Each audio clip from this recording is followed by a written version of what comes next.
Hello hi నమస్తే అందరికీ. రీసెంట్గా తెలంగాణ ప్రభుత్వము మనకు ప్రజాపాలన అని చెప్పేసి ఒక అప్లికేషన్ అయితే రిలీజ్ చేసింది. అది చాలామందికి కొంచెం కన్ఫ్యూజ్ అవుతున్నారు ఎలా అప్లై చేయాలని చెప్పేసి.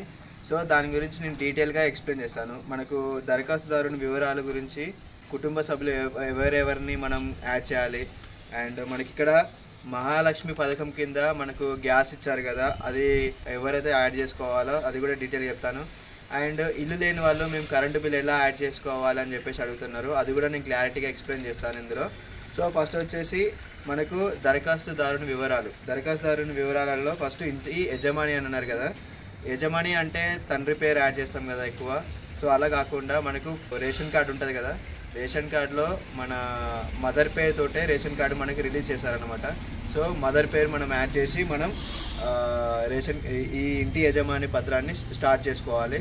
పక్కన మనకు దరఖాస్తుని సంఖ్య ఉంటుంది, అది మనం వేయాల్సిన అవసరం లేదు, అది మన ఆఫీస్ వాళ్ళు వేసుకుంటారు. కింద ఫోటో ఉంటుంది, మదర్ ఫోటో పెట్టుకోవాలి. అండ్ కింద స్త్రీయా పురుషుడా ఇతరుల అన్న దానికాడ మనం శ్రీ అని పెట్టుకోవాలి. మదర్ పేరు కాబట్టి శ్రీ అని పెట్టుకున్నాము. మనది క్యాస్ట్ వచ్చేసి ఎస్సీయా ఎస్టీయా బీసీయా ఇతరుల అని చెప్పేసి ఉంటుంది. దాంట్లో మనం ఏ క్యాస్ట్ అయితే అది మనం ఇప్పుడు మేము బీసీ కాబట్టి బీసీ యాడ్ చేసుకున్నాము.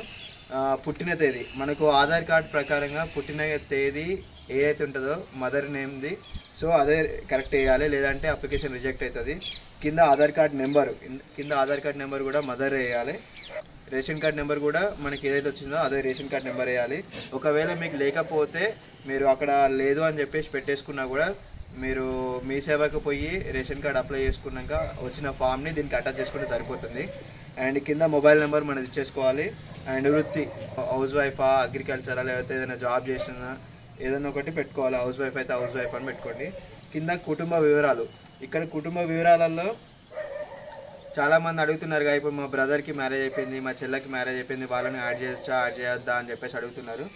మదర్ పేరు రాసావు కదా, కింద ఫాదర్ పేరు రాసి కింద మీ ఇంట్లో ఎవరైతే అన్మ్యారీడ్ ఉంటారో వాళ్ళ పేరు రాయండి. మ్యారీడ్ వాళ్ళైతే వాళ్ళు సపరేట్గా వాళ్ళ పేరు మీద వాళ్ళు రేషన్ తీసేసుకుంటారు, వాళ్ళ పేరు యాడ్ చేయాల్సిన అవసరం లేదు ఇక్కడ. సో ఎవరైతే అన్మ్యారీడ్ ప్లస్ మీ మదర్ మీ ఫాదర్ ఉంటారు కదా వాళ్ళు యాడ్ చేసుకుంటే సరిపోతుంది. మళ్ళీ ఇక్కడికి వచ్చేసి ఇంటి అడ్రస్, ప్రజెంట్ మీరు ఎక్కడున్నారో అది అడ్రస్ రాయండి, లేదంటే మీ ఆధార్ కార్డు మీద ఏదైతే అడ్రస్ ఉంటుందో దాన్ని కరెక్ట్గా అడ్రస్ యాడ్ చేయండి. అండ్ నెక్స్ట్ వచ్చేసి మహాలక్ష్మి పథకంలో ఇక్కడ మనకు ప్రతి నెల 2500 ఆర్థిక సహాయం మీద క్లిక్ చేయండి, రైట్ క్లిక్ చేసేసేయండి. కింద 500 రూపాయల గ్యాస్ సిలిండర్ ఉంది కదా, దాన్ని కూడా రైట్ క్లిక్ చేసుకోండి. ఇక్కడ చాలామంది డౌట్ ఏంటంటే మరి మా మదర్కి గ్యాస్ సిలిండర్ లేదు కదా, మరి ఎవరికి యాడ్ చేసుకోవాలన్నారు కదా. ఎవరైతే మీ ఫాదర్ పేరు మీద ఉంటే మీ ఫాదర్ యాడ్ చేయండి, లేదంటే మీ పేరు మీద ఉంటే మీ గ్యాస్ సిలిండర్ నెంబరు, మీరు ఏ కంపెనీ అంటే భారత్ గ్యాస్ అయితే భారత్, ఇండియన్ అయితే ఇండియను, లేకపోతే హెచ్పి అయితే హెచ్పి, అది మీరు ఇక్కడ ఆప్షన్లో ఇక్కడ ఎంటర్ చేయండి. కింద మీరు ప్రతి సంవత్సరం ఎన్ని వాడుతున్నారు అన్నది కూడా కింద మెన్షన్ చేయండి. 6 అయితే 6, 7 అయితే 7, 10 అయితే 10, ఇట్లా మీరు ఎన్ని వాడతారు సంవత్సరానికి. కింద రైతు భరోసా పథకంలో మీరు కౌలు రైతు అయితే కౌలు రైతు యాడ్ చేసుకోండి. రైతులకు ప్రతి ఏటా ఎకరానికి 15,000 రూపాయలు ఇస్తా అని చెప్పేసి అన్నారు. ఒకవేళ మీరు కౌలు రైతు అయితేనేమో కౌలు రైతు అని క్లిక్ చేయండి, రైతు అయితేనేమో రైతు క్లిక్ చేయండి. మీ పేరు మీద ఉన్న పట్టా పాస్బుక్ దాని మీద నెంబర్ ఉంటుంది టీఎస్ అని చెప్పేసి, ఆ నెంబర్ని యాడ్ చేయండి. కింద సర్వే నెంబరు, ఎన్ని ఎకరాలు ఉన్నది, అంటే మీరు ఎన్ని ఎకరాలు చేస్తారు అన్నది ఇక్కడ మీరు మెన్షన్ చేయండి. కింద వచ్చేసి ఇందిరమ్మ ఇండ్ల పథకంలో మీకు ఒకవేళ ఇల్లు లేకపోతే ఇల్లు ఇక్కడ క్లిక్ చేసుకోండి.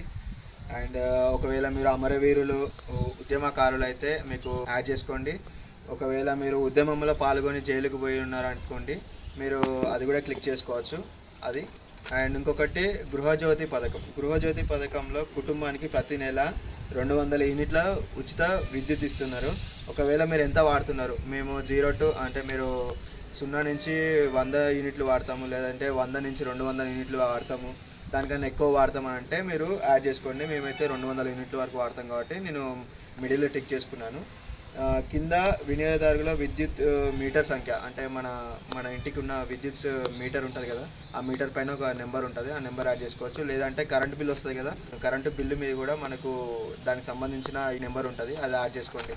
చాలామంది అడుగుతున్నారు కదా, ఇట్లా మాకు సొంత ఇల్లు లేదు కదా, మరి మేము ఎలా చేసుకోవాలంటే, మీరు ఎక్కడైతే రెంట్కుంటున్నారో మీరు లాస్ట్ 3-4 మంత్స్ నుంచి లేకపోతే 1 year నుంచి బిల్లు కడతా ఉన్నారు కదా, ఆ బిల్లు యాడ్ చేస్తే సరిపోతుంది, మీకు వచ్చేస్తుంది. కింద చేయుత పథకంలో వికలాంగులు అండ్ వృద్ధులు, గీత కార్మికులు, డయాలసిస్ బాధితులు, ఇట్లా చాలా ఉన్నాయి కదా, మీకు అందరికీ ఇట్లా ఆప్షనల్ ఇచ్చారు. అంటే ఎవరికైతే ప్రాబ్లం ఉంటుందో అది మీరు సెలెక్ట్ చేసుకుంటే సరిపోతుంది. సో ఇక్కడ లాస్ట్లో వచ్చేసి మనకు జతపరచాల్సిన పత్రాలు, మన ఇంట్లో ఎంతమంది ఉన్నామో మన ఎంతమంది పేర్లు అయితే రాసామో వాళ్ళ ఆధార్ కార్డ్ జిరాక్స్ ఇస్తే సరిపోతుంది. మీకు తెల్ల రేషన్ కార్డు ఉంటే తెల్ల రేషన్ కార్డు కూడా దీనికి జిరాక్స్గా యాడ్ చేసి పెట్టండి. అండ్ కింద సంతకం, ఎవరిదైతే అప్లికేషన్ ఫామ్ ఫిల్అప్ చేసినామో వాళ్ళ సంతకము, ఒకవేళ వాళ్ళకు సంతకం రాకపోతే ఏలుముద్ర పెట్టి మీరు ఏ రోజైతే డేట్లో అప్లికేషన్ ఫామ్ చేస్తున్నారో ఆ డేట్ వేసి ఏ లొకేషన్ పేరు రాసి ఇచ్చేస్తే ఈ లాస్ట్కున్న అప్లికేషన్ మనకు ఫిల్ చేసి ఇది మనకు స్లిప్గా మనకి ఇస్తారన్నట్టు. సో ఇది లాస్ట్కి వచ్చినది మనకు రసీద్ అన్నమాట ఇది. సో ఇది మీరు ఫిల్అప్ చేయకండి ఎట్టి పరిస్థితుల్లో, వాళ్ళే ఫిల్ చేస్తారు. వాళ్ళు చెక్ చేసుకొని ప్రతి ఒక్కటి వాళ్ళు ఫిల్ చేసుకొని మీకు దరఖాస్తు నెంబరు ఇటు ముందు వేస్తారు, ఇటు వెనక కూడా వేసి మనకు ప్రతి ఒక్కటి వాళ్ళే ఫిల్ చేసుకున్నాక, అంటే చెక్ చేసుకొని ప్రతి ఒక్కటి వాళ్ళు చెక్ చేసుకొని ఫిల్ చేసి మనకు ఈ స్లిప్ని అయితే ఇస్తారు మనకి. సో మీరైతే ఎట్టి పరిస్థితుల్లో దీన్ని అయితే మీరు మీ సొంతంగా అయితే చేయకండి, వాళ్ళే ఎంటర్ చేసి మీకు దీన్ని స్లిప్ చేసి మీకు ఇస్తారు.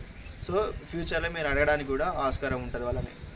ఇన్ కేస్ ఫ్యూచర్లో మనకి ఎటువంటి అప్లికేషన్ రిజెక్ట్ అయినా ఏమైనా ప్రాబ్లం అయినా కూడా ఈ ఫామ్ని మనం చూపిస్తే సరిపోతుంది వాళ్ళకు. సో అప్పుడు దీని మీద ఉన్న సంఖ్యతోటి మన అప్లికేషన్ ఫామ్ మళ్ళీ రీఓపెన్ చేసి చెక్ చేసుకొని వెరిఫై చేసేసుకుంటారు.